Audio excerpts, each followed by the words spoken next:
ভ্রান্ত দল কাদিয়ানি, নাম শুনেছেন? কাদিয়ানি। এরা কেমন দেখেন, এরা মুহাম্মদ সাল্লাল্লাহু আলাইহি ওয়াসাল্লামকে খতমে নবুয়ত অর্থাৎ শেষ নবী হিসেবে মেনে নিতে নারাজ। তারা কি করেছে? তারা তাদের মন মতে একজন ব্যক্তি গোলাম আহমদ কাদিয়ানি, যিনি একজন মিথ্যক ভণ্ড নবী, তাকে তাদের নবী হিসেবে মেনে নিয়েছে। নাউজুবিল্লাহ। মেনে নেওয়ার পরেও এরা নাম দিয়েছে তাদের জামাতের যে আহমদিয়া মুসলিম জামাত। এই নাম দিয়ে বাংলাদেশ সহ ভারত উপমহাদেশে বসবাস করছে এবং তারাও নিজেদেরকে আহলে হক বলে দাবি করছে, মানে হকের অনুসারী বলে দাবি করছে। অথচ তারা মুহাম্মদ সাল্লাল্লাহু আলাইহি ওয়াসাল্লামকে সর্বশেষ এবং সর্বশ্রেষ্ঠ নবী হিসেবে মেনে নিতে নারাজ। এখন যারা মুহাম্মদ সাল্লাল্লাহু আলাইহি ওয়াসাল্লামকে সর্বশেষ এবং সর্বশ্রেষ্ঠ রাসূল হিসেবে মেনে নেবে না, তাদের ঈমান থাকবে? তারা কখনো হক হতে পারে? কারণ আল্লাহ নিজে বলছেন যে মুহাম্মদ সাল্লাল্লাহু আলাইহি ওয়াসাল্লাম সর্বশেষ রাসূল, তারপরে আর কোন রাসূল আসবে না। এরা কাকে মেনে নিয়েছে? গোলাম আহমদ কাদিয়ানি। অথচ এই গোলাম আহমদ কাদিয়ানি ভণ্ড, দেখেন তার অবস্থাটা। ভারত, বাংলাদেশ, পাকিস্তান এই উপমহাদেশের আহলে হাদিসদের সূর্য সমতুল্য আলিম, সূর্য সন্তান বলা যায় যাকে, দিকপাল আলিম, যার নাম হচ্ছে শাইখুল কুলফিল কুলমিয়া নাজির হোসেন দেহলভী, নাম শুনেছেন? এই উপমহাদেশের সূর্য সমতুল্য আলিম, দিকপাল আলিম, কত বড় আলিম আহলে হাদিস সমাজে জন্ম নেয়নি। তিনি কে? যার উপাধি শাইখুল কুলফিল কুলমিয়া নাজির হোসেন দেহলভী। শাইখুল কুলফিল কুল উপাধি তাকে দেওয়া হয়েছিল, শাইখদের শিরোমণি যাকে উপাধি দেওয়া হয়েছিল। এই শাইখুল কুলফিল কুলমিয়া নাজির হোসেন দেহলভী একজন ছাত্র, তিনি হচ্ছেন সানাউল্লাহ অমৃতসরী। এই সানাউল্লাহ অমৃতসরী জীবন দশায় গোলাম আহমদ কাদিয়ানির তৎপরতা বেড়ে যাওয়ার কারণে এই সানাউল্লাহ অমৃতসরীকে আল্লাহ সুবহানাহু ওয়া তাআলা এমন ইলম দান করেছিলেন যে ইলমের বদলতে যদি একই টেবিলে একই সাথে আপনি কাদিয়ানি বলেন, শিয়া বলেন, মুরজিয়া বলেন, জাহামিয়া বলেন, আপনার যত বাতিল ফেরকা আছে, শিখ বলেন, বৌদ্ধ বলেন, হিন্দু বলেন, ইহুদি বলেন, খ্রিস্টান বলেন, যত বাতিল দল এবং বাতিল ফিরকা আছে, সমস্ত বাতিল দল এবং বাতিল ফিরকার লোকজন যদি একদিক হয়ে বসে আর এই সানাউল্লাহ অমৃতসরী যদি ওই টেবিলে অপর দিকে বসে, তাহলে একই সঙ্গে একই সাথে সমস্ত বাতিল দল বাতিল ফেরকার অনুসারীদেরকে পরাস্ত করে উঠতেন। তিনি হচ্ছেন সানাউল্লাহ অমৃতসরী। সুবহানাল্লাহ। এত গভীর জ্ঞানের অধিকারী। তো এই সানাউল্লাহ অমৃতসরীর সময় এই গোলাম আহমদ কাদিয়ানির তৎপরতা বেড়ে যায়। গোলাম আহমদ কাদিয়ানি সানাউল্লাহ অমৃতসরীর সাথে বিভিন্নভাবে বাহাস মোনাজারায় পরাস্ত হন। হওয়ার পরে সানাউল্লাহ অমৃতসরীকে গোলাম আহমদ কাদিয়ানি প্রস্তাব দেন, ঠিক আছে, তাহলে আপনি আমার সাথে মোবাহালা করুন। মোবাহালা বোঝেন? মোবাহালা বলতে আল্লাহকে সাক্ষী করে বলবে যে আমি গোলাম আহমদ কাদিয়ানি খতমে নবুয়ত সর্বশেষ নবীর দাবিতে যদি নিজের পক্ষে সত্য হয়, তাহলে আমি আল্লাহকে সাক্ষী করে বলছি আমার জীবন দশার জন্য সানাউল্লাহ অমৃতসরী মৃত্যু হয়। মানে একজন আরেকজনের বিপক্ষে অভিশাপ করবে, আল্লাহকে সাক্ষী করে, একে হলো মুবাহালা। আর সানাউল্লাহ অমৃতসরী বলেছিল, আল্লাহ আমি যদি খতমে নবুয়ত মুহাম্মদ সাল্লাল্লাহু আলাইহি ওয়াসাল্লামের দাবিতে সত্য হই, তাহলে যেন আমার জীবন দশায় এই গোলাম আহমদ কাদিয়ানির মৃত্যু হয়। কথা কি বুঝতে পারলেন? সানাউল্লাহ অমৃতসরী কি বললো? আল্লাহকে সাক্ষী করে বলল যে আল্লাহ আমি যদি শেষ নবী মুহাম্মদ সাল্লাল্লাহু আলাইহি ওয়াসাল্লামের দাবিতে সত্য হই, তাহলে যেন আমার জীবন দশায় এই গোলাম আহমদ কাদিয়ানির মৃত্যু হয়। আর গোলাম আহমদ কাদিয়ানি কি বলেছে? উনি বলেছে, আল্লাহ আমি নিজেই যদি নিজের শেষ নবীর দাবিতে সত্য হই, তাহলে যেন আমার জীবন দশায় এই সানাউল্লাহ অমৃতসরী মৃত্যু হয়। কিন্তু দেখা গেল এই মোবাহালা হওয়ার 1 বছরের মাথায় ডাস্টবিনে পড়ে মুখ দিয়ে পায়খানা বের হতে হতে গোলাম আহমদ কাদিয়ানি দুনিয়া থেকে বিদায় নিলেন এবং খতমে নবুয়তের দাবিতে মুহাম্মদ সাল্লাল্লাহু আলাইহি ওয়াসাল্লাম খতমে নবুয়তের দাবিতে সানাউল্লাহ অমৃতসরী 40 বছর অবশিষ্ট জীবন যাপন করেছেন। সুবহানাল্লাহ। এত বড় বিদ্যান এই সানাউল্লাহ অমৃতসরী। এই যে তাদের ভণ্ড নবী মারা গেল মুবাহালা করার পরে, তারপরেও এদের অনুসারীদের আজ পর্যন্ত লজ্জা হয়নি, তারা আজও সেই ভণ্ড নবীর অনুসারী হয়ে জীবনযাপন করছে, অথচ এরাও নিজেদেরকে হক বলে দাবি করছে। সম্মানিত উপস্থিতি, দেখেন এই ভারত, বাংলাদেশ, পাকিস্তানে অর্থাৎ এই বাংলাদেশ, এই বাংলা ভূখণ্ডে আরেকটি দল হচ্ছে তৎপরতা চালাচ্ছে, সেটা হচ্ছে খারেজি জঙ্গি। খারেজি জঙ্গি এরাও মানুষকে হত্যা করে নিজেদেরকে হক বলে দাবি করছে। নিজেরাই প্রতিষ্ঠিত যে দল আছে সেই দলকে একমাত্র নাজাতপ্রাপ্ত দল হিসেবে দাবি করছে, অথচ তারা মানুষের, একজন মুসলমানের রক্তকে বৈধ মনে করে। একজন মুসলমান হয়ে আরেকজন মুসলমানের রক্তকে বৈধ মনে করার পরেও তারা নিজেকে কি মনে করছে? হক বলে মনে করছে। অথচ রাসূলুল্লাহ সাল্লাল্লাহু আলাইহি ওয়াসাল্লাম বলছেন, কোন অমুসলিম যদি বাংলাদেশ সরকারের নিকটে আসে এই দেশের ভিসা নিয়ে, এই দেশের পারমিশন নিয়ে, যদি অমুসলিমও আসে, বাহির দেশ থেকে বাংলাদেশ এসেছে, বাংলাদেশ সরকারের ভিসা নিয়েছে, যে কয়দিন থাকবে চুক্তিবদ্ধ হয়েছে এবং স্থায়ীভাবে বসবাস করতে গিয়ে জিজিয়া, কর, ট্যাক্স সবই দিচ্ছে, তাহলেও ওই অমুসলিমের রক্ত আপনার জন্য, আমার জন্য হারাম। কে বলছেন? আল্লাহ রাসূল বলছে। কেন হারাম? উনি এসেছে বাংলাদেশ সরকারের নিরাপত্তা নিয়ে। আপনি মুসলিম শাসক, আপনার নিরাপত্তা নিয়ে, আপনার দেশের ভিসা নিয়ে এসেছে একজন অমুসলিম, আপনার এলাকায় থাকছে, আপনাকে ট্যাক্স দিচ্ছে, জিজিয়া, কর দিচ্ছে, আপনি তার উপরে অস্ত্র উত্তোলন করতে পারবেন না, রক্ত আপনার জন্য হারাম।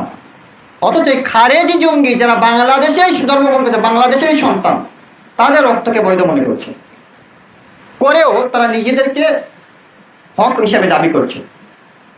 অথচ আল্লাহ সুবহানাহু ওয়া তাআলা বলছেন সূরা নিসা 93 নম্বর আয়াত, ওমান ইয়াকতুলু মুমিনান মুতাম্মাদান ফাজাযাউহু জাহান্নাম, যেই ব্যক্তি কোনো মুমিনকে হত্যা করবে, ফাজাযাউহু জাহান্নাম, সে তার যাজা স্বরূপ, ফল স্বরূপ জাহান্নামে চলে যাবে। 1 2 খালিদান ফিহা, সে সেখানে চিরকাল অবস্থান করবে জাহান্নামে, জাহান্নাম থেকে বের হতে পারবে না। 3 ওয়া গাযাবাল্লাহু আলাইহি, আল্লাহ সুবহানাহু ওয়া তাআলা তার উপর রাগান্বিত হন। 4 ওয়া লাআনাহু, আল্লাহ সুবহানাহু ওয়া তাআলা তার উপর লানত বর্ষণ করেন। 5 ওয়া আদাল্লাহু আযাবান আযীমা, আল্লাহ সুবহানাহু ওয়া তাআলা তার জন্য কিয়ামতের মাঠে ব্যবস্থা করে রেখেছে কঠিন যন্ত্রণাদায়ক শাস্তি। কথা বলে বুঝতে পারেন? একজন ব্যক্তি যদি একজন মুমিনকে হত্যা করে, আল্লাহ সুবহানাহু ওয়া তাআলা দাবি করছেন সূরা নিসা 93 নম্বর আয়াতে, তার জন্য 5টি শাস্তি বিদ্যমান। 1, সে জাহান্নামে চিরকাল থাকবে, বের হতে পারবে না। 2, আল্লাহ তার উপর গজব নাজিল করবে। 3, আল্লাহ তার উপর লানত বর্ষণ করে। 4, ওয়াদাল্লাহু আযাবান আযীমা, তার জন্য রয়েছে কিয়ামতের মাঠে কি? কঠিন শাস্তি ব্যবস্থা। এই 5টি শাস্তি আল্লাহ সুবহানাহু ওয়া তাআলা উল্লেখ করলেন একজন মুমিনের রক্ত অবৈধভাবে নেওয়ার জন্য। অথচ এই রক্ত নেওয়ার পরেও এই খারেজি জঙ্গিরা নিজেদেরকে হক মনে করছে। আল্লাহ সুবহানাহু ওয়া তাআলা অপরাধে বলছেন সূরা মাইদা 32 নম্বর আয়াতের শেষের অংশ, মান কাতালা নাফসান বিগাইরি নাফসিন আও ফাসাদান ফিল আরদ ফাকান্নামা কাতালান নাসা জামিয়ান, যদি কোনো ব্যক্তিকে হত্যা করে কেসাস ছাড়া, অর্থাৎ আপনি আমাকে হত্যা করেছেন, আমার পরিবার, কেসাস হচ্ছে ইসলামী আইন, আমার পরিবার হক রাখে আপনাকে হত্যা করা, কেন? আপনি আমাকে হত্যা করেছেন, আর যদি আমার পরিবার আপনাকে ক্ষমা করে দেয়, দিতে পারে, এটা হচ্ছে কেসাস।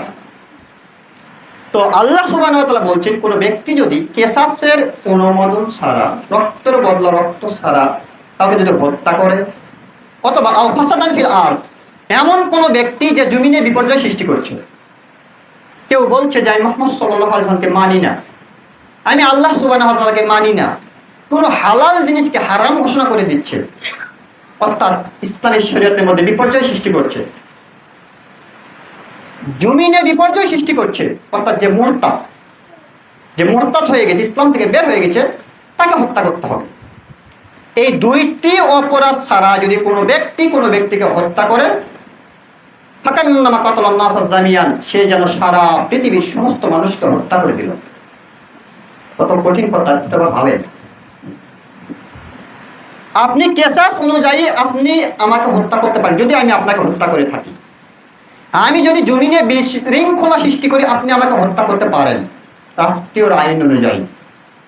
এই 2টি অপরাধ ছাড়া কোনো মুমিন, কোনো মুসলমান, কোনো মানুষকে হত্যা করতে পারবে না। যদি করে তাহলে সে যেন সারা পৃথিবীর মানুষকে হত্যা করবে।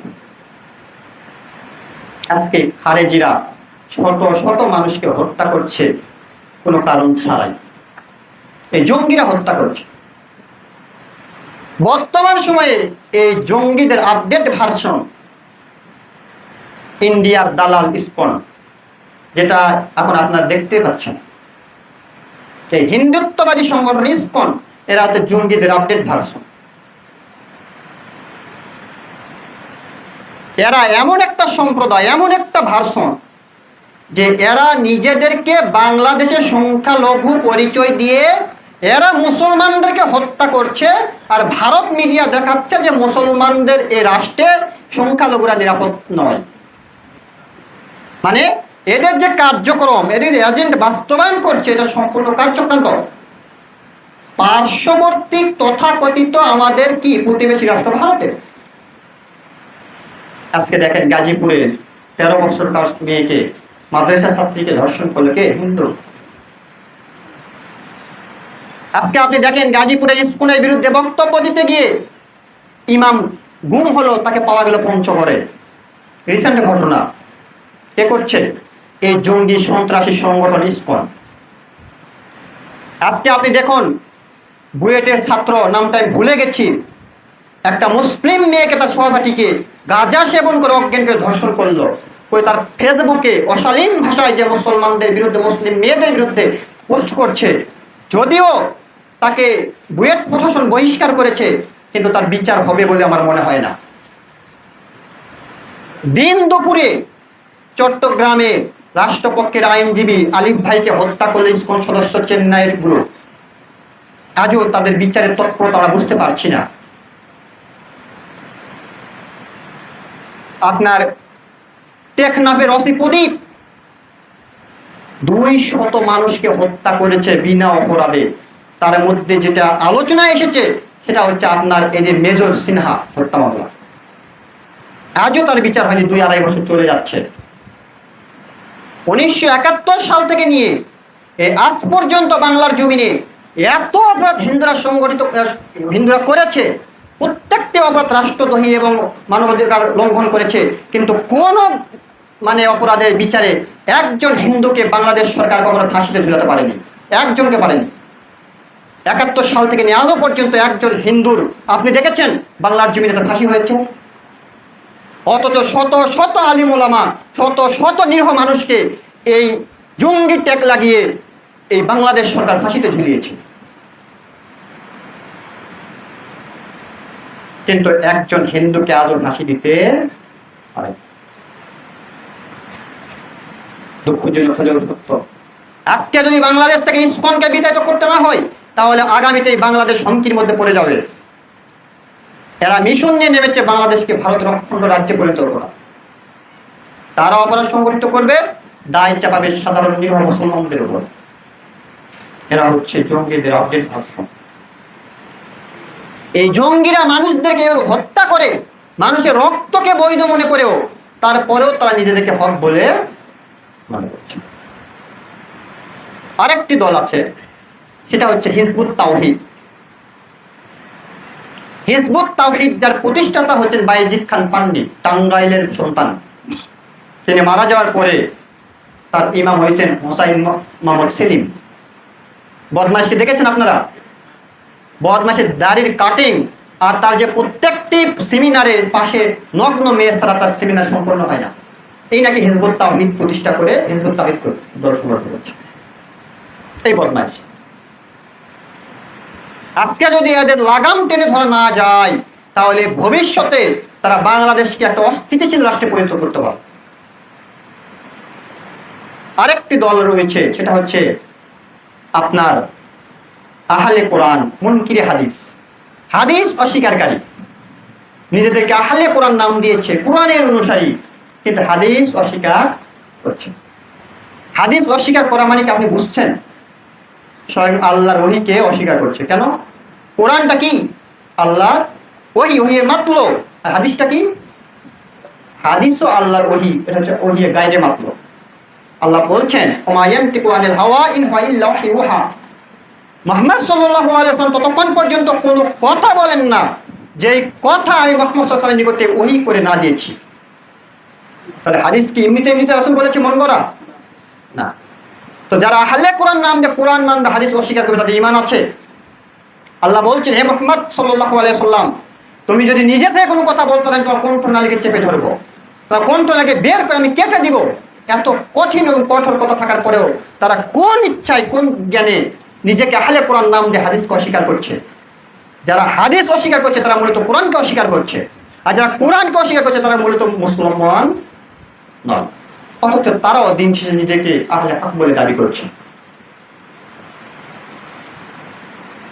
এই দলগুলো হচ্ছে গুরুত্বপূর্ণ কয়েকটি দল। এখন আপনি দেখুন বাংলাদেশ, ওই প্রথমে বলেছিলাম যে 1990 সালে জরিপে বাংলার জমিতে 2,98,000 পীর ছিল, এখন আরো পীর বেড়েছে। তারপরেও রয়েছে আপনার সারসিনা, মাঝবান্ডারি, দেওয়ানবাগি, শাফি, হাম্বলি, মালিকি, তারপরে হানাফি, আহলে হাদিস, এই যে ধর্মজাল বিভিন্ন দল সংগঠনের মধ্যে, এর মধ্যে থেকে আপনি ফিরকাই নাজিয়া মুক্তিপ্রাপ্ত দল কোনটা কিভাবে বুঝবেন? আপনাকে তদন্ত করতে হবে না? প্রত্যেক দল তো নিজেকে হক বলে দাবি করছে, তাহলে হক দল আপনি চিনবেন কি করে? কেউ হানাফি থেকে আহলে হাদিস হচ্ছে, কেউ আহলে হাদিস থেকে হানাফি হচ্ছে। যখন হানাফি ছিল তখন মনে হচ্ছে হয়তো বা আহলে হাদিস সঠিক দল, আহলে হাদিসে যোগদান করছে। আহলে হাদিসে এসে দেখছে যে না, এটা আমার এই ব্যাটিক দল, হানাফিতে যায়, হানাফিতে যোগদান করছে। কেউ শাফি থেকে মালিকিতে যাচ্ছে, মালিকি থেকে হাম্বলিতে যাচ্ছে। মানে মানুষ একটা ধর্মজালের মধ্যে আছে যে আসলে হক দল কোনটা বুঝতে পারছে না। কেউ তো নিজেকে হক বলে স্বীকৃতি দিতে কোনটা বোধ করছে না। যার যত মনে যা আছে সবই বলে দিচ্ছে হক দল প্রতিষ্ঠা করার জন্য। তো সাধারণ মানুষ কোথায় যাবে? সময় উপস্থিতি আজকে খুতবায় সে বিষয়ে আলোচনা করার চেষ্টা করবো ইনশাআল্লাহ। আল্লাহ তুমি আমাদেরকে বুঝার তৌফিক দান করুন। আল্লাহুম্মা আমিন। আল্লাহুম্মা সাল্লি আলাইহি আল্লাহুম্মা বারিক আলাইহি।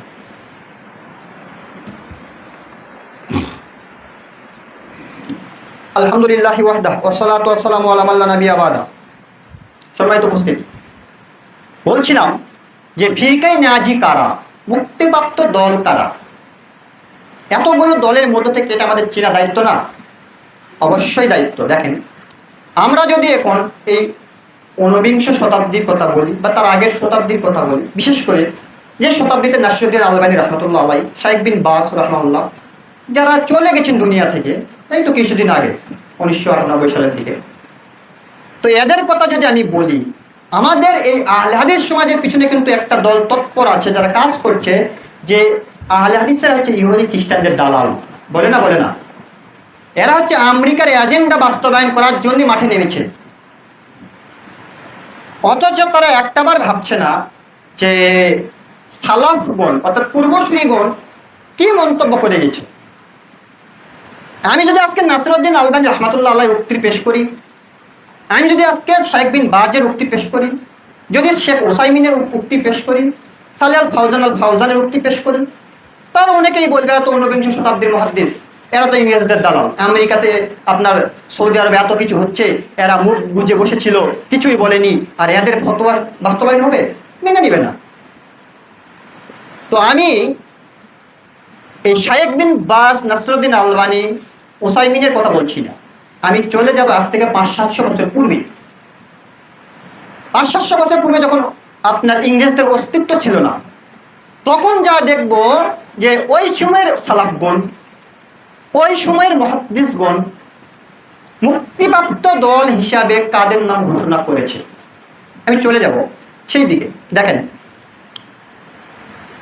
কোরআন মাজিদে একটি সূরা আছে, সূরা বানী ইসরাঈল, 71 নম্বর একটা আয়াত আছে। ওই আয়াতে আল্লাহ সুবহানাহু ওয়া তাআলা বলছেন, আও মানাদউ কুল্লু উনাসিন বিইমামিহিম, সেই দিন কিয়ামতের মাঠে আমি আল্লাহ সুবহানাহু ওয়া তাআলা প্রত্যেক সম্প্রদায়কে তাদের নেতা সহ ডাকবো।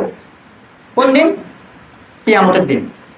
আজকে যারা আবু হানিফার কথাকে উপেক্ষা করে, তার কথাকে তদন্ত না করে তার অনুসারী হয়ে যত বিদআত এবং শিরকি কর্মকাণ্ডের সাথে জড়িত, কিয়ামতের মাঠে আল্লাহ সুবহানাহু ওয়া তাআলা আবু হানিফা সহ তার অনুসারীকে উঠাবেন এবং আবু হানিফাকে বলবেন যে তুমি কি তোমার এই অনুসারী এই কথা বলেছো? যদি বলেন না, তখন আপনার কি হবে? এই অনুসারী কি হবে? অনুরূপভাবে শাফিকে শাফির অনুসারী সহ তোলা হবে, এভাবে বলা হবে। প্রত্যেকটি দল, প্রত্যেকটি কওমকে আল্লাহ সুবহানাহু ওয়া তাআলা কিয়ামতের মাঠে তার নেতা সহ তুলবেন এবং মুখোমুখি করে বলবেন, তুমি কি কথা বলেছো? যদি কয় না, তাহলে তার অনুসারী অবস্থা কি হবে বুঝতেই পারছেন। আল্লাহ সুবহানাহু ওয়া তাআলা বলছেন, আমি আল্লাহ সুবহানাহু ওয়া তাআলা সেই দিন কিয়ামতের মাঠে তোমাদেরকে তোমাদের নেতা সহ তুলবো এবং তোমাদেরকে জিজ্ঞাসিত করব। তো এই আয়াতের ব্যাখ্যায় হাফেজ ইবনে কাসির রাহিমাহুল্লাহ, যার জন্ম 701 হিজরিতে, মারা গেছেন 774 হিজরিতে। তাহলে আমি কতদূর আগে চলে গেছি? প্রায় 700 বছর আগে চলে গেছি। কেন? অপবাদ থেকে মুক্ত করার জন্য আহলে হাদিস সমাজকে। যদি 150 বছরের কথা বলি তাহলে অপবাদ দিবে, এই জন্য আমি চলে গেলাম 700 বছর পূর্বে, যার জন্ম 701 হিজরিতে, মারা গেছেন 774 হিজরিতে। এই সময় দাপ্তাইম কণ্ঠে হাফেজ ইবনে কাসির রাহিমাহুল্লাহ তিনি বলছেন, ওয়াকালা বাযুস সালাফ, এই আয়াতের ব্যাখ্যায় পূর্বসূরিগণ সালাফগণ বলছেন, হাজা আখবারু সরাফিল আসহাবিল হাদিস, আহলে হাদিসদের জন্য সবচেয়ে মর্যাদা, সবচেয়ে সম্মান এই, লিআন্না ইমামাহুম আনিন নবী সাল্লাল্লাহু আলাইহি ওয়াসাল্লাম, একমাত্র কিয়ামতের মাঠে আহলে হাদিসদের ইমাম হবেন স্বয়ং মুহাম্মদ সাল্লাল্লাহু আলাইহি ওয়াসাল্লাম। সুবহানাল্লাহি ওয়া বিহামদিহি। কে বলছে? হাফেজ ইবনে কাসির রাহিমাহুল্লাহ। এই আয়াতের ব্যাখ্যায় বলছেন জগৎ বিখ্যাত তাফসীরকার, তিনি বলছেন যে সালাফগণ বলে গেছেন যে কিয়ামতের মাঠে একমাত্র আহলে হাদিসদের মর্যাদা সবচেয়ে বেশি হবে। কেন? তাদের নেতা হবে কে? স্বয়ং মুহাম্মদ সাল্লাল্লাহু আলাইহি ওয়াসাল্লাম। আচ্ছা, যে দলের নেতা স্বয়ং মুহাম্মদ সাল্লাল্লাহু আলাইহি ওয়াসাল্লাম, সেই দল নাজাতপ্রাপ্ত দল নয়, এমন কেউ মন্তব্য করতে পারবেন? কারণ রাসূলুল্লাহ সাল্লাল্লাহু আলাইহি ওয়াসাল্লামের আদর্শেই রয়েছে মুক্তি, আর তিনি যে দলের নেতা, নিঃসন্দেহে আমরা বলতে পারি সেই দলই হচ্ছে মুক্তিপ্রাপ্ত দল। এত কোনো সন্দেহ নেই। আজকে নিজেকে আহলে হাদিস কেউ বলতে চায় না, আজকে নিজেকে মুহাম্মদ সাল্লাল্লাহু আলাইহি ওয়াসাল্লাম অনুসারী বলতে চায় না। যতটা মুহাম্মদ সাল্লাল্লাহু আলাইহি ওয়াসাল্লাম অনুসারী বলতে স্বাচ্ছন্দ্য বোধ করে, তার চেয়ে হাজার গুণ শাফি, মাযভান্ডারি, মালিকি, হাম্বলি, হানাফি বলতে পরিচয় দিতে স্বাচ্ছন্দ্য বোধ বেশি করে। অথচ উচিত ছিল যে তাদেরকে আহলে হাদিস অর্থাৎ মুহাম্মদ সাল্লাল্লাহু আলাইহি সাল্লামের অনুসারী বলে পরিচয় দেওয়া।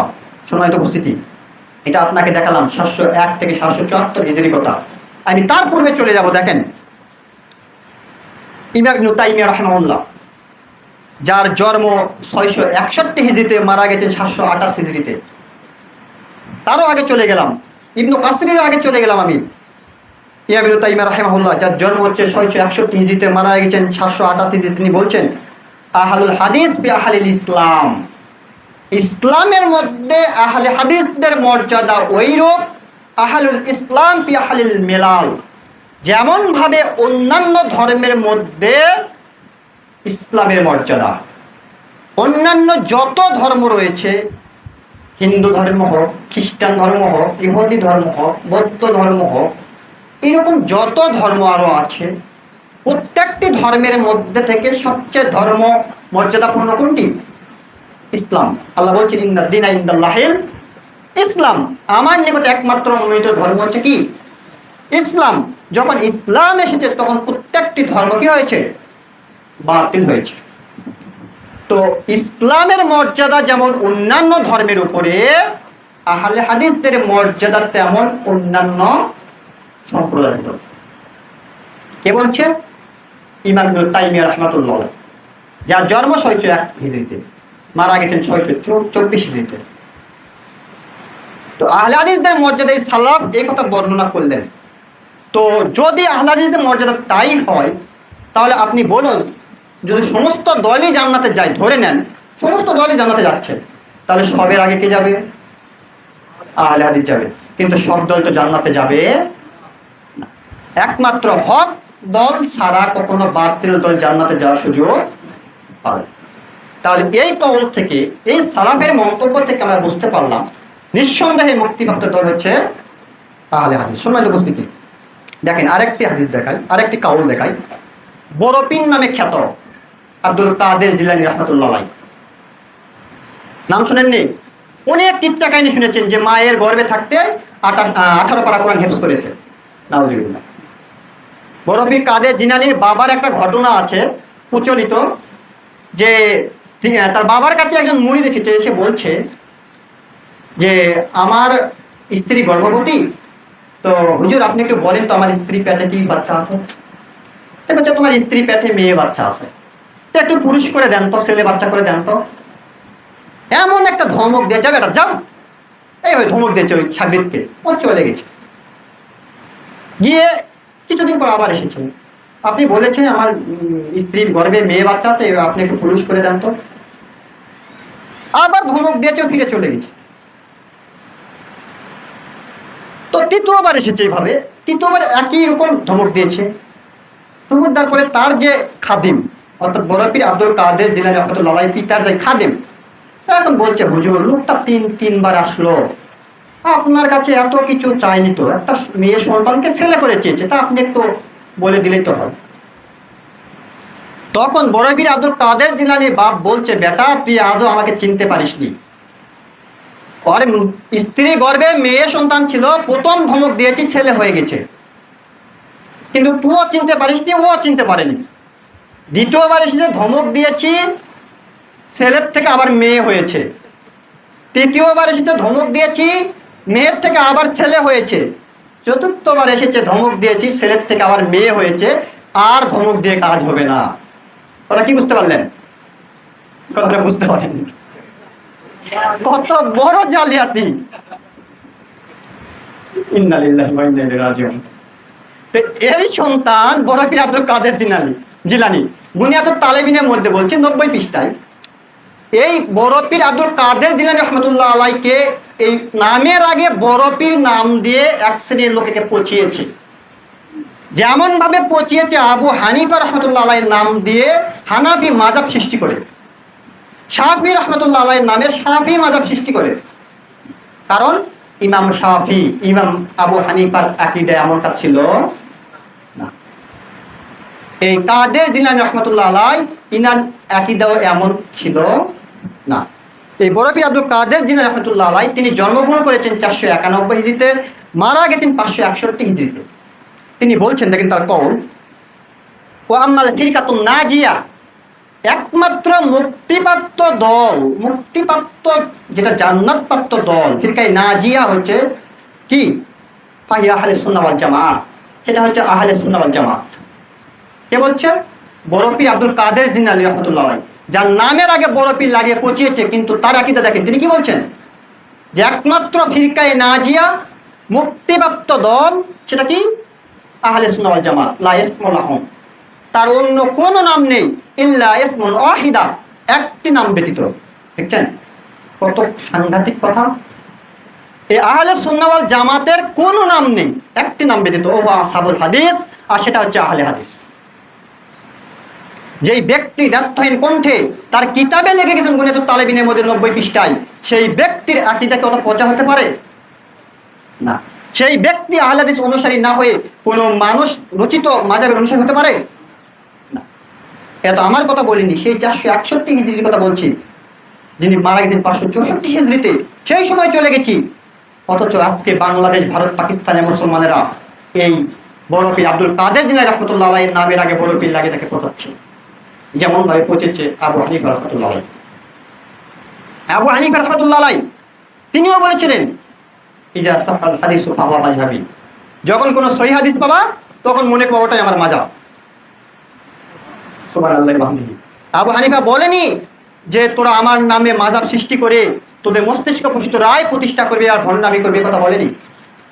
তিনি বলেছে আমার জীবন দশায়, যেহেতু তিনি 80 হিজরিতে জন্মগ্রহণ করেছেন, 150 হিজরিতে মারা গেছেন, এই সময় যতটুকু হাদিস তো আনুষ্ঠানিকভাবে সুসংগঠিত করা যায়নি, তাই এই সময়ের মধ্যে যতটুকু হাদিস আমার কাছে পৌঁছেছে আমি তারই উপর রায় দিয়ে গেলাম। আমার রায় সত্য হতে পারে, আমার রায় মিথ্যা হতে পারে, এটা আমার ইজতিহাদ, গবেষণা। যদি এরপরে তোমাদের নিকটে সহিহ হাদিস পাও আর আমার কথার বিপক্ষে যদি সেই সহিহ হাদিস যায়, তাহলে তোমরা আমার কথাকে দেওয়ালে ছুঁড়ে মারবা। দেখেন আকীদা।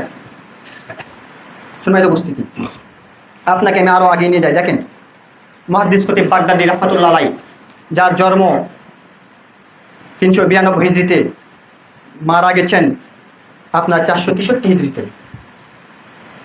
মুহাদ্দিস খতিব বাগদাদী রাহমাতুল্লাহ আলাইহি যার জন্ম হচ্ছে 392 হিজরিতে, মারা গেছেন 463 হিজরিতে। ওই সময় চলে গেলাম। দেখেন তিনি কি বলছেন নাজাত দল হিসাবে। তিনি বলছেন যে প্রত্যেকটি দল, প্রত্যেকটি কম, প্রত্যেকটি গোত্র, প্রত্যেকটি নেতা মানুষকে ডাকে তাদের নিজের মস্তিষ্ক প্রসূত রায় দ্বারা। একমাত্র কারা? ফাইন্না কিতাবুল উদ্দাতহম, একমাত্র আহলে হাদিসরা ব্যতীত, কারণ তাদের হাতিয়ার হচ্ছে আল্লাহর কিতাব। সুবহানাল্লাহ। প্রত্যেকটি কম, প্রত্যেকটি দল, প্রত্যেকটি দলনেতা মানুষকে ডাকে তাদের নিজের মস্তিষ্ক প্রসূত রায় দ্বারা। একমাত্র আহলে হাদিসরা নিজের মস্তিষ্ক প্রসূত রায় দ্বারা মানুষকে আহ্বান করে না। ফাইন্না কিতাব উদ্দাতহম, কারণ আল্লাহর কিতাব হচ্ছে তাদের হাতিয়ার। 2 ওয়াসুন্নাতা হুজ্জাতুহুম, রাসূলের সুন্নাহ হচ্ছে তাদের দলিল। 3 ওয়া রাসূলু ফিয়াতুহুম, রাসূল তাদের দলনেতা। 4 ওয়া ইলাহি নিসবাতুহুম, আর তারা ডাকে আল্লাহ এবং আল্লাহর রাসূলের দিকে। সুবহানাল্লাহি ওয়া বিহামদিহি। তাহলে আহলে হাদিসদের হাতিয়ার কি? আল্লাহর কিতাব। আহলে হাদিসদের দলিল কি? রাসূলের সুন্নাহ অর্থাৎ হাদিস। আহলে হাদিসদের দলনেতা কে? মুহাম্মদ সাল্লাল্লাহু আলাইহি ওয়াসাল্লাম। আর আহলে হাদিসের মানুষদেরকে আহ্বান করে কোন দিকে? একমাত্র আল্লাহ এবং আল্লাহর রাসূলের দিকে আহ্বান করে। সুবহানাল্লাহি ওয়া বিহামদিহি। কোনো আহলে হাদিস ঘরের সন্তান কখনো কোনো আলিমের দিকে আহ্বান করে না, কোনো মাযহাবের দিকে আহ্বান করে না, কোনো তরিকার দিকে আহ্বান করে না, তারা একমাত্র আহ্বান করে আল্লাহ এবং আল্লাহর রাসূলের দিকে। আপনি দেখবেন আহলে হাদিসের একজন রিকশা চালকও যদি কাউকে আহ্বান করা প্রয়োজন মনে করে বা করে, তাহলে সে ডাকবে যে আসো কোরআন এবং সহিহ হাদিসের আলোকে জীবন গড়ি। তারা বলে না যে আমরা কোনো মাযহাবের আলোকে জীবন গড়ি। তাহলে যে দলের মানে হাতিয়ার হচ্ছে আল্লাহর কোরআন, যেই দলের দলিল হচ্ছে রাসূলের সুন্নাহ, যে দলের দলনেতা হচ্ছে স্বয়ং মুহাম্মদ সাল্লাল্লাহু আলাইহি সাল্লাম, যে দলের অনুসারীগণ ডাকে আল্লাহ এবং আল্লাহর রাসূলের দিকে, নিঃসন্দেহে এই দল নাজাতপ্রাপ্ত দল ছাড়া অন্য কোনো দল নয়। সম্মানিত উপস্থিতি, দেখেন আপনাকে আমি আরো আগিয়ে নিয়ে যাব। ইমাম আবু দাউদ রাহমাতুল্লাহ আলাইহি, যিনি সুনানে আবু দাউদ গ্রন্থ লিখেছেন, যার জন্ম 202 হিজরিতে, মারা গেছেন 275 হিজরিতে। আরও রাসূলের দিকে নিয়ে যাচ্ছে, আমি সাহাবীদের দিকে নিয়ে যাচ্ছি। দেখেন তিনি বলছেন লাউলা হাযিহি হিসাবাতুল রাসূলুল ইসলাম, যদি আহলে হাদিস না থাকতো, যদি আহলে হাদিস সমাজে না থাকতো, ইউনি আসহাবুল হাদিস, যদি আহলে হাদিস সম্প্রদায় সমাজে অবশিষ্ট না থাকতো, তাহলে ইসলাম দুনিয়া থেকে মিটে যেত। যদি আহলে হাদিসরা সমাজে না থাকতো, যদি আহলে হাদিস সম্প্রদায় না আসতো, তাহলে ইসলাম কি হতো? দুনিয়া থেকে মিটে যেত। কেন মিটে যেত? আপনি মনে হাদিসটি এখনো বুঝতে পারেননি। আপনি হাদিসে বোঝানোর জন্য আপনাকে আরেকটি কল দেখাই। সেটা হচ্ছে এই ইমাম বুখারীর উস্তাদ আলী ইবনে মাদিনী রাহমাতুল্লাহ আলাইহি, তিনি বলছেন, যার জন্ম 161 হিজরিতে, মারা গেছেন 234 হিজরিতে। তিনি বলছেন হুম আহলুল হাদিস, একমাত্র আহলে হাদিসরা হচ্ছে রাসূলের দ্বীনের রক্ষক। তারা রাসূলের সুন্নাহকে প্রতিষ্ঠিত করছে, তারা আল্লাহর কিতাবকে প্রতিষ্ঠিত করছে। আহলে হাদিস ব্যতীত খারেজি, মুরজিয়া, জাহমিয়া, কাদারিয়া যত রায়পন্থী আছে, তাদের কাছ থেকে আপনি সুন্নাতের স পাবেন না। কে বলছে? আলী ইবনে মাদিনী, যিনি হচ্ছেন ইমাম বুখারীর উস্তাদ। ইমাম বুখারী বোঝেন? যিনি বুখারী লিখেছেন, সহিহুল বুখারীর লেখক, তিনি হচ্ছেন ইমাম বুখারী, যিনি প্রত্যেকটি হাদিসের সানাদ যাচাই বাছাই করার পরে কিতাবে সংকলিত করেছেন, যার একটি হাদিস আজ পর্যন্ত জয়ীফ প্রমাণ করতে কেউ কোনো মুহাদ্দিস পারেনি। এমনকি ধরা হয় আল্লাহর কিতাবের পরে বুখারীর স্থান, সহিহুল বুখারীর স্থান। সেই কিতাবের লেখক যিনি ইমাম বুখারী রাহমাতুল্লাহ আলাইহি, তারই উস্তাদ আলী ইবনে মাদিনী, তিনি বলছেন কি, যে একমাত্র আহলে হাদিসরা হচ্ছে আল্লাহর কিতাবের রক্ষণাবেক্ষণকারী, রাসূলের সুন্নাতের রক্ষণাবেক্ষণকারী। আল্লাহর কিতাবের রক্ষণাবেক্ষণকারী বলতে আল্লাহ তো নিজেই দায়িত্ব নিয়েছেন কিতাবের, কিন্তু রাসূলের যে সুন্নাহ, এই সুন্নাতের রক্ষণাবেক্ষণের দায়িত্ব কার? রাসূলের পরে সাহাবীদের, সাহাবীদের পরে তাবেঈদের, তারপরে কারা পেয়েছে? আহলে হাদিসরা পেয়েছে। যদি আহলে হাদিসরা না থাকতো, তাহলে রায়পন্থীরা ইসলামের নামে এত কিছু এই শরীয়তের মধ্যে ঢুকিয়ে দিত, শরীয়তকে বিকৃত করে দিত। যার কারণে ইমাম আবু দাউদ বলছেন যে যদি আহলে হাদিসরা পৃথিবীতে অবশিষ্ট না থাকতো, তাহলে ইসলামিক দুনিয়া থেকে মিটে যেত। আপনাকে নিয়ে যেত অনেক দূরে, আপনাকে পথ ভ্রষ্ট করার জন্য যা কিছু আছে সবকিছু পদক্ষেপ তারা করতো। আলহামদুলিল্লাহ, একমাত্র আহলে হাদিসের জন্য তারা এই মিশন সফল করতে পারেনি। যে দল রাসূলের দ্বীনের রক্ষক, যে দল রাসূলের সুন্নাতের রক্ষক, যে দল রাসূলের সুন্নাতকে অবিকৃত রাখছে কিয়ামত পর্যন্ত, সেই দল কি জান্নাতি দল নয়? অবশ্যই জান্নাতি দল। সম্মানিত উপস্থিতি, দেখেন রাসূলুল্লাহ সাল্লাল্লাহু আলাইহি ওয়াসাল্লামের একটি হাদিস, সাওবান রাদিয়াল্লাহু তাআলা আনহু বলছেন, লা তাজালু তাইফাতু মিন উম্মতি জাহিদিনা আলাল হক, আমার উম্মতের মধ্যে থেকে এমন একটা দল থাকবে সর্বদা তারা হকের উপরে বিজয় থাকবে এবং বিরোধী দল তাদের ক্ষতি করার চেষ্টা করবে, কিন্তু তারা তাদের কোনো ক্ষতি করতে পারবে না। এমন অবস্থায় কিয়ামত চলে আসবে। মানে উম্মতে মুহাম্মাদের মধ্য থেকে এমন একটি দল বিজয়ী কাফেলা থাকবে, যে কাফেলা কিয়ামত পর্যন্ত অবশিষ্ট থাকবে। তাদেরকে ক্ষতি করার জন্য মানুষ বিভিন্ন রকম সন্ধি আটবে, কিন্তু কিয়ামত পর্যন্ত তাদের 5 পয়সা ক্ষতি করতে পারবে না। তারা হকের উপরেই থেকে যাবে। এমন অবস্থায় কিয়ামত এসে যাবে। নিঃসন্দেহে এই হাদিস প্রমাণ করছে যে কিয়ামতের পূর্ব মুহূর্ত পর্যন্ত আহলে হাদিসের অবশিষ্ট থাকবে রাসূলের দ্বীনের রক্ষক হিসাবে, রাসূলের সুন্নাতের রক্ষক হিসাবে, এই দ্বীনকে বিজয় করার লক্ষ্যে। অন্য এক বর্ণনা এসেছে, ইমরান বিন হুসাইন রাদিয়াল্লাহু তাআলা আনহু থেকে বর্ণিত, তিনি বলছেন, লা তাজালু তাইফাতু মিন উম্মতি ইউকাতিলুনা আলাল হক, আমার উম্মতের মধ্য থেকে এমন একটা দল থাকবে, এমন একটা সম্প্রদায় থাকবে যারা সর্বদা হকের উপরে যুদ্ধ করবে। এমত অবস্থায় দাজ্জাল আসবে, তারা দাজ্জালের সাথেও যুদ্ধ করবে হক প্রতিষ্ঠা করার জন্য। সুবহানাল্লাহ। দেখেন এই দল যারা আজকে বাতিলদের মোকাবেলা করছে, যত বাতিল 72 ফেরকা রয়েছে, সমস্ত ফেরকার বিপক্ষে একটি দল যারা আহলে হাদিস, যারা সালাফি, যারা হচ্ছে আসহাবুল হাদিস, যারা তাবি সালাফদের অনুসারী, এই দল কি যথেষ্ট নয়? আজকে দেখুন একটা আহলে হাদিস ঘরের সন্তান, ছোট্ট বাচ্চা, তার সাথেও একটা হানাফি আলেম দলিল দিয়ে টিকতে পারবে না। ইনশাআল্লাহ দলিল দিয়ে টিকতে পারবে না। এটা আল্লাহর পক্ষ থেকে সবচেয়ে বড় রহমত। আর এই কথাই ইমরান ইবনে হুসাইন রাদিয়াল্লাহু তাআলা এই বর্ণনায় বলছেন যে এই দল কিয়ামত পর্যন্ত থাকবে, হকের উপরে যুদ্ধ করবে। করতে করতে যখন দাজ্জালের আবির্ভাব ঘটবে, দাজ্জাল কি হকের উপরে আসবে? আসবে না। যেহেতু হকের উপরে আসবে না, তাহলে তাকে কি প্রতিহত করার দরকার নেই? আর কারা প্রতিহত করবে? এই আসহাবুল হাদিস, আহলুল হাদিস, এরাই প্রতিহত করবে। দেখেন 10 লক্ষ হাদিসের হাফেজ ইমাম আহমদ বিন হাম্বল, যিনি 10 লক্ষ হাদিসের হাফেজ, যার জন্ম 164 হিজরিতে, মারা গেছেন 241 হিজরিতে।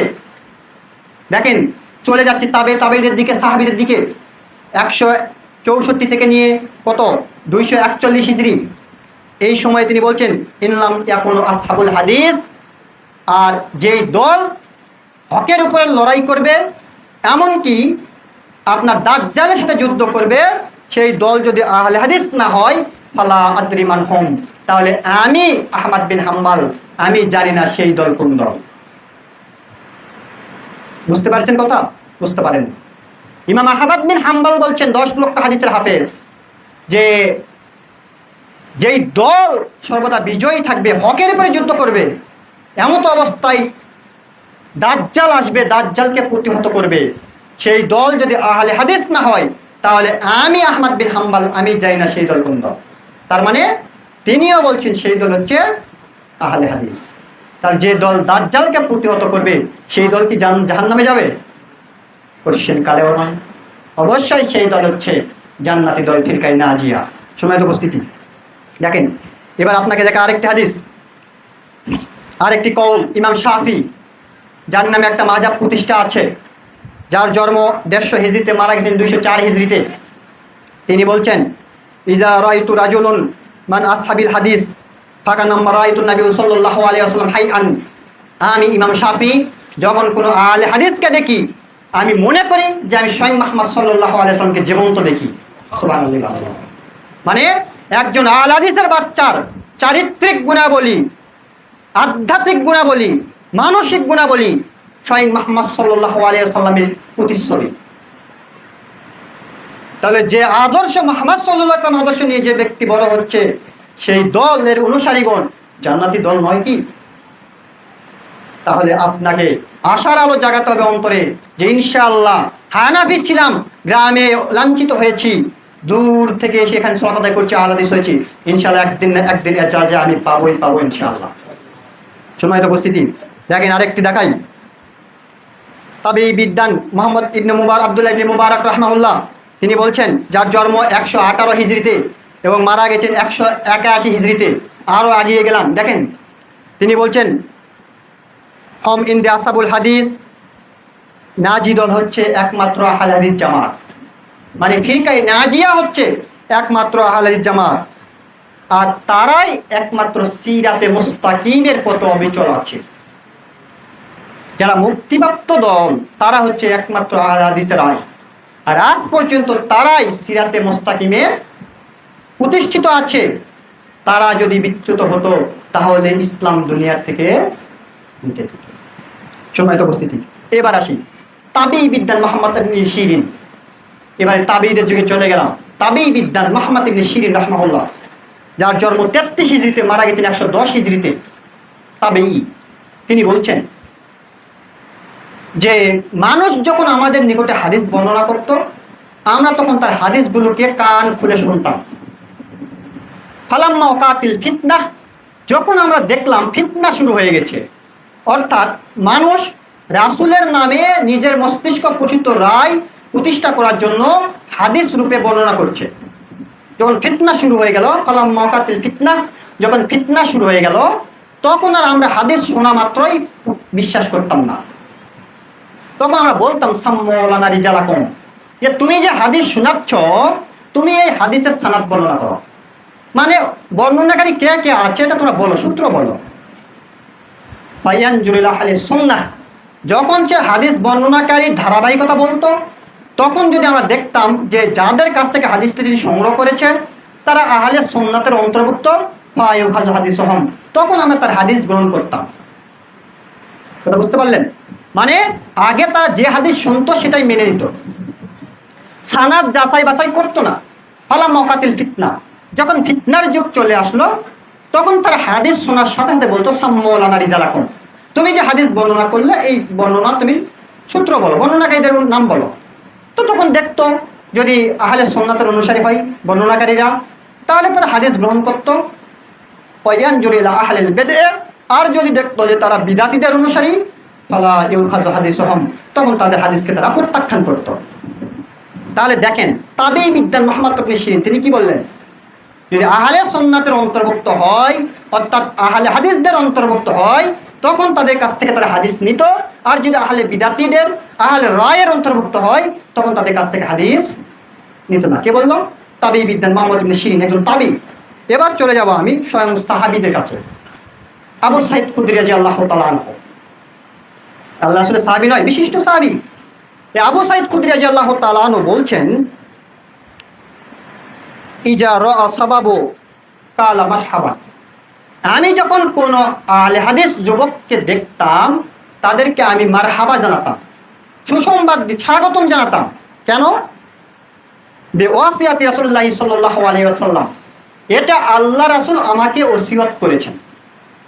যখন কোন আহলে হাদিস যুবককে তুমি দেখবা, তখন তুমি তাদের কি করবা?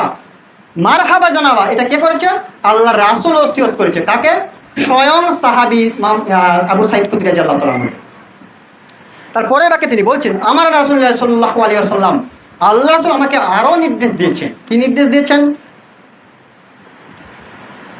আন নুসাইয়ালাকুম ফিল মাজলিস, আমি যেন আহলে হাদিস যুবকদের জন্য বসার জায়গা প্রশস্ত করে দিই। সুবহানাল্লাহ। 2, ওয়ান নুফাহিকুমুল হাদিস, এবং আমরা যেন তাদেরকে হাদিস শিক্ষার জন্য উদ্বুদ্ধ করি। যখন হাদিস শিখবে মানুষ, তখন আর রায়ের দিকে যাবে না। আল্লাহ রাসূল আবু সাঈদ খুদরীকে প্রথম ওসিয়ত করলেন তাদেরকে মারহাবা দেওয়ার জন্য, দ্বিতীয়বার নির্দেশ দিলেন যে তুমি তাদেরকে কি করবে? জায়গা প্রশস্ত করে দিবে মাজলিসে। আর কি করবে? তাদেরকে হাদিসের জন্য উদ্বুদ্ধ করবে। কেন?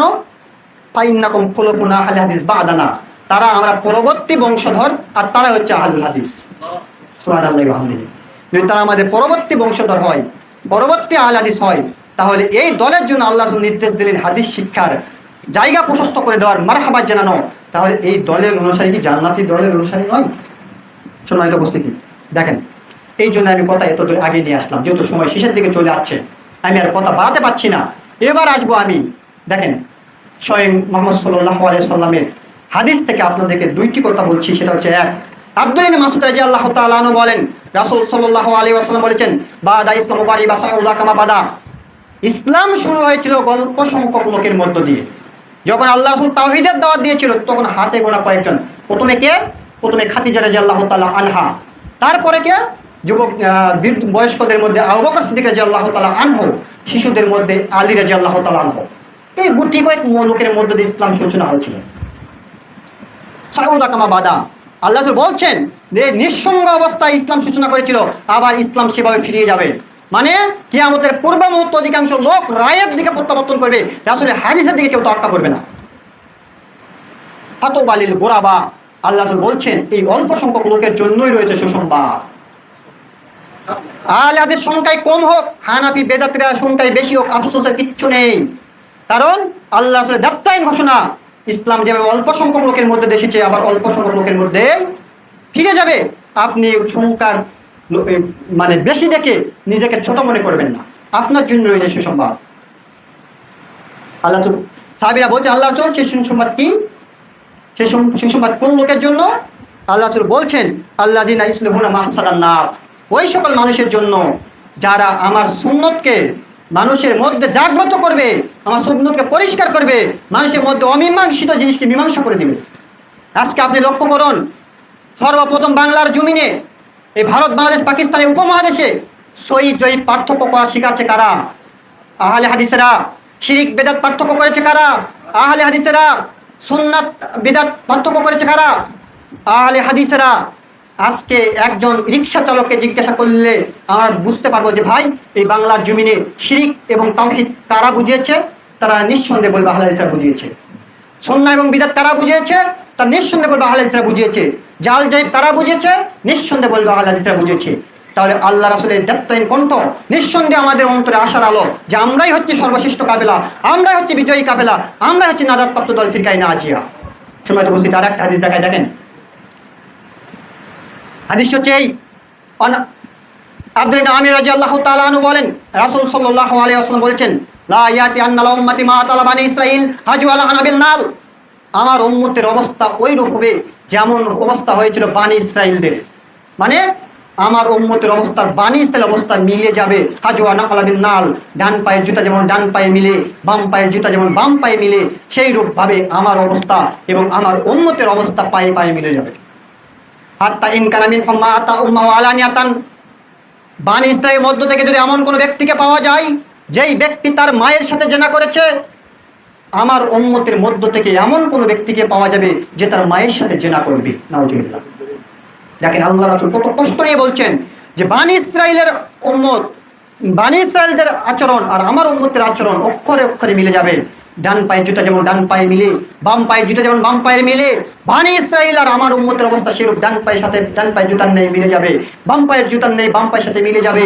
এমনকি আল্লাহ রাসূল বলতে বলতে বলছেন, যদি বানি ইসরাঈলের মধ্য থেকে এমন কোনো ব্যক্তিকে পাওয়া যায় যেই ব্যক্তি তার মায়ের সাথে জেনা করেছে, আমার উম্মতের মধ্য থেকে এমন কোনো ব্যক্তিকে পাওয়া যাবে যেই ব্যক্তি তার মায়ের সাথে জেনা করবে। নাউজুবিল্লাহ। তারপরে এবার আল্লাহ রাসূল বলছেন, ওয়াইন্না বানি ইসরাঈল তাফারকাতছিন আলা সালাসিন ওয়া সাবিনা মিল্লাহ, বানি ইসরাঈল বিভক্ত হয়েছে 72টি দলে। ওয়া তাফতারিকু উম্মাতুন আলা সালাসিন ওয়া সাবিনা মিল্লাহ, আমার উম্মত বিভক্ত হবে 73টি দলে।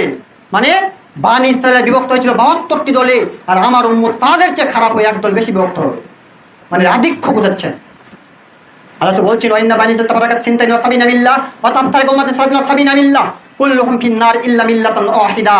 এই 73টি দলের মধ্য থেকে সমস্ত দল যাবে জাহান্নামে ইল্লা মিল্লাতান ওয়াহিদা, একটি দল ব্যতীত। সাহাবীরা জিজ্ঞাসা করে, হে আল্লাহর রাসূল সেই দল কোন দল?